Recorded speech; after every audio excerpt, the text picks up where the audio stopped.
ربنا يا ربنا ربنا يا ربنا ربنا. Senang nggak? Kenapa senang? Karena boleh pulang. Orang pulang senang. Contoh lagi, Lebaran masyarakat pulang mudik, senang nggak? Kenapa senang? Pulang. Orang pulang senang. Sekarang selesai hidup di dunia, kita pulang kepada Allah, senang nggak? Ragu-ragu, mau bilang senang takut besok, itu gitu. Mestinya senang pulang. Apa yang bikin pulang yang satu itu kok berat? Kelihatannya dua. Pertama, kita ini sering mencintai sesuatu berlebihan, berakar di hati. Datang saat pulang tidak siap menghadapi perpisahan. Ada yang bergantung di sini, pulang jadi berat. Kalau cinta Allah sepenuhnya, cinta alam seperlunya, pulang enak. Yang kedua, bekal nggak cukup, sengsara di jalan, pulang jadi berat. Nggak punya bekal kok pulang, itu nekat. Belum sempet sholat modar, kok berani amat nggak punya bekal pulang. Kalau bekal cukup, pulang itu menyenangkan. Kenapa? Itu satu keharusan. Iya, kalau umat-umat terdahulu umurnya relatif panjang. Kalau kita ini mencontoh baginda Rasul, beliau wafat umur 63, 63 itu standar. Kalau mencontoh Nabi, jatah kita 63. Kalau malam ini kita sudah 50 tahun, tinggal 13. Waspada. Kalau malam ini kita sudah 62 tahun 11 bulan, udah jangan pakai pantangan, apa aja makan lah Pak, sebulan lagi tuh. Sebulan lagi, syukur-syukur dapat bonus. Dan saya bilang mati itu tidak pakai abjad. Kalau pakai abjad bisa nunggu, mati bang ngacak. Kadang-kadang kakeknya segar bugar, cucunya pahit. Kalau mati pakai abjad enak nunggunya. Tahun ini yang mati A, tahun depan B, tahun berikutnya C, lalu D, terus F, lalu G, lalu H. Saya Z. Repot saya, nggak ada yang ngurus, orang udah habis.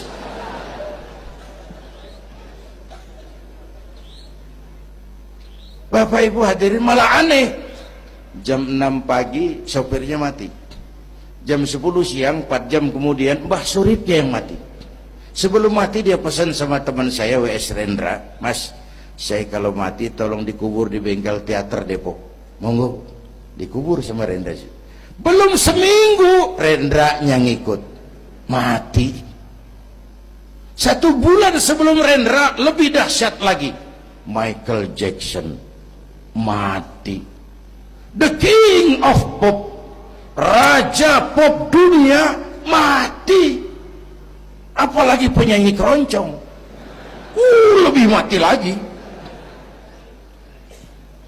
Ada hidup sesudah mati, ada akhirat sesudah dunia. Semua kita perantau, dan perantau harus pulang. Bapak Ibu hadirin yang saya hormati, oleh karena itu, dengan semangat itu, ayo kita tingkatkan ibadah kepada Allah Subhanahu. Penutup, Isra Mi'raj itu filter. Setelah terjadi peristiwa itu kelihatan, yang beriman makin mantap, ini golongan Abu Bakar Siddiq. Yang kafir makin kurang ajar, ini golongan Abu Jahal, Abu Lahab, Abu Sufyan, dan abu-abu lain kumpul di situ. Yang ragu-ragu kafir lagi. Ini kristalisasi. Maka dengan memperingati Isra Mi'raj ditambah dengan semangat sholat berjamaah, ayo kita jaga kesatuan, persatuan, kerukunan, dan kekompakan. Bapak Ibu hadirin yang saya hormati, saya bersyukur walaupun belum pernah hadir, tapi saya tahu tiap minggu pagi pengajian Kiai Uci ini dibanjiri oleh jamaah. Alhamdulillah. Kita doakan beliau diberikan kekuatan dan pengajian jalan terus sampai kira-kira kiamat, kurang seminggu. Jangan sampai kiamat lah, ngeri. Saudara-saudara, itu yang kita perlukan sekarang.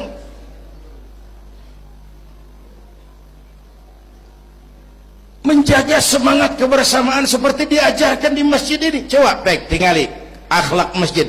Siapapun masuk masjid, copot sendal, buka sepatu. Kenapa? Tidak ada warga kelas 1 di sini. Semua sama di depan Allah. Ini masyarakat yang mau kita bangun.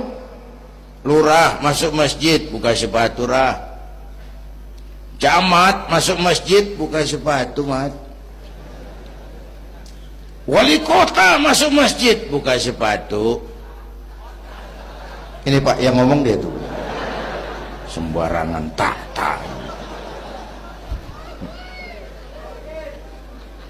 Gubernur masuk masjid, buka sepatu, Nur. Presiden masuk masjid, buka sepatu, Den. Ini masyarakat yang mau kita bangun. Kan keadilan di negeri kita ini masih mahal. Hukum masih sering seperti pisau, tajam ke bawah, tumpul ke atas. Kalau yang kecil salah, hukum cepat-cepat ditegakkan. Yang besar salah, cicing wae, pura-pura tenyaho. Itu yang melukai rasa keadilan. Bapak Ibu hadirin yang saya hormati, itu yang melukai rasa keadilan. Kalau mau lapor kehilangan ayam, itu harus jual kambing. Ingin menang berperkara, jual sapi. Ngurusin ayam hilang kok jual kambing, jual sapi. Itu harga keadilan yang harus kita bayar. Karena itu ke depan belajar dari sejarah, kita bukan cuma perlu pemimpin pinter, tapi juga benar. Malahan lebih baik benar enggak tapi pintar ketimbang pintar tapi enggak benar. Capek dibohongi pemimpin yang cuma pintar tapi enggak benar. Disuruh ngurus beras malah nimbun beras, disuruh ngurus laut jadi bajak laut, disuruh ngurus hutan rame-rame jadi orang hutan. Gitu. Kita rindu munculnya sosok-sosok macam Umar bin Abdul Aziz. Punten nih, itu Umar bin Abdul Aziz waktu terpilih jadi khalifah, yang pertama diucapkan inna lillahi wa inna ilaihi raji'un. Terpilih jadi presiden, bukan alhamdulillah, inna lillah. Pagi dilantik, malam pesta. Pesta apa? Dangdut? Enggak. Pesta air mata. Di mana? Di mihrab dalam masjid, sujud sambil berlinang air mata. Istrinya tanya, "Bang?" "Iya sayang." "Oh, udah dengerin aja, orang improvisasi." "Iya sayang."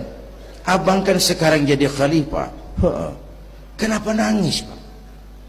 "Itu Fatimah, itu sebabnya saya nangis, karena saya dipilih aklamasi secara sebagai khalifah. Setelah jadi pemimpin yang terbayang oleh saya, yatim piatu yang merintih kelaparan, janda-janda tua yang perlu bantuan, rakyat saya yang belum bisa menemukan haknya secara wajar, saya takut saya zalim kepada mereka. Saya nangis mohon pertolongan Allah."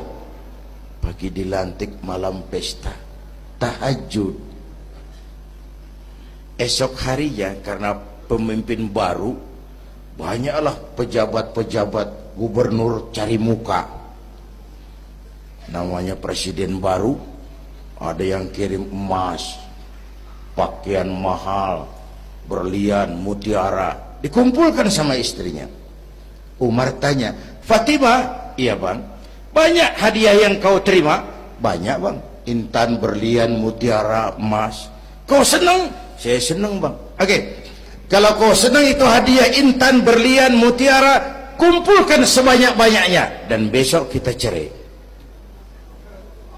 Tapi kalau kau sayang saya, itu hadiah intan, berlian, mutiara, jual uangnya masukkan baitul mal untuk ngurus rakyat kita.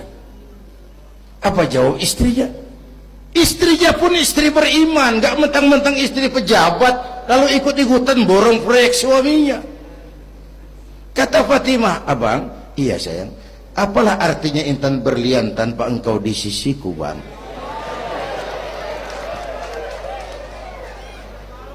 Jual sajalah, jual untuk ngurus kepentingan rakyat.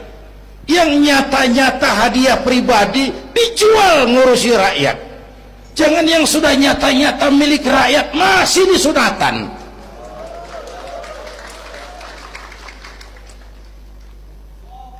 Yang antik lagi, satu malam beliau kerja di kamar pakai lampu templok, nulis.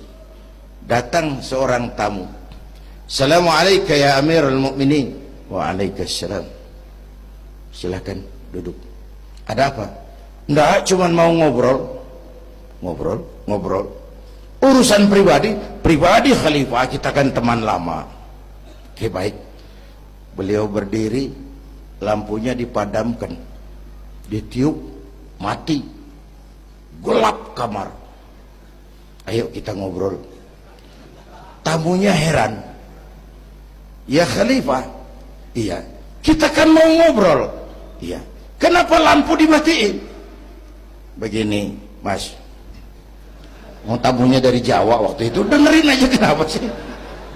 Gini loh mas, tadi waktu sampean datang tuh, kan sampean lihat saya lagi kerja, iya, saya kerja tadi ngurusi rakyat, tentu, saya kan pakai lampu. Memang lampunya kan pakai minyak, pasti minyaknya kan beli, iyalah, belinya pakai uang, tentu uangnya uang rakyat. Kita mau ngobrol urusan pribadi, nggak usah pakai minyak rakyat mas. Ayo ngobrol sampai subuh ini. Kalau yang kecil saja orang sudah berhati-hati, apalagi menghadapi urusan yang jauh lebih besar ke depannya. Bapak Ibu hadirin yang saya hormati, oleh karena itu kita memerlukan semangat kebersamaan, walaupun tidak harus selalu bersama-sama. Ini adalah potret terakhir. Baginda Nabi di awal-awal perjuangan didampingi 5 figur utama. Pertama, Nabi punya Sayyidina Abu Bakar Siddiq. Ini sahabat merangkap mertua, orang tua bijaksana, tempat Nabi tukar pikiran. Kampung itu enak kalau ada yang dituain. Yang kedua, beliau punya Umar bin Khattab, Al-Futuhat Al-Islamiyah, imam tapi jenderal, jenderal tapi imam, gagah, berani untuk Islam. Selesai? Belum. Yang ketiga, Nabi punya Utsman bin Affan, pengusaha tapi santri, penyandang dana. Umat akan maju kalau banyak punya Utsman. Yang keempat, Nabi punya Ali bin Abi Thalib, tokoh muda tapi intelek. Yang kelima, beliau punya Khadijah binti Khuwailid. 5 figur utama bahu-membahu membantu perjuangan Nabi. Begitulah kita berjuang. Mesti punya segala hal. Mesti punya senjata yang namanya golok, gergaji, pisau, silet. Harus punya. Kapan makainya? Lihat lawannya. Yang kamu hadapi apa? Kumis pak, silet turun. Yang kamu hadapi apa? Akar kayu nangka pak, kampak maju. Ini kita sering emosi nggak pada rugu. Yang dihadapin kumis, kampak yang maju. Urusan nggak selesai bibir bongkar pak. Anak-anak muda nggak cukup dibakar emosinya, berani harus, nekat jangan. Berkorban siap, konyol nanti dulu. Mati syahid, ayo. Mati sangit, jangan. Berani sama nekat tipis loh bedanya. Berani harus, nekat jangan. Berkorban siap, konyol nanti dulu. Bapak Ibu hadirin yang saya hormati, dengan semangat kebersamaan saya yakin kita bisa berbuat lebih banyak. Inilah barangkali sekelumit ikut tasyakur saya. Mudah-mudahan ada manfaatnya buat kita semua. Lebih kurang mohon maaf. Usikum wa iyaya bitaqwallah. Aqulu qawli hadza. Wassalamualaikum. ربنا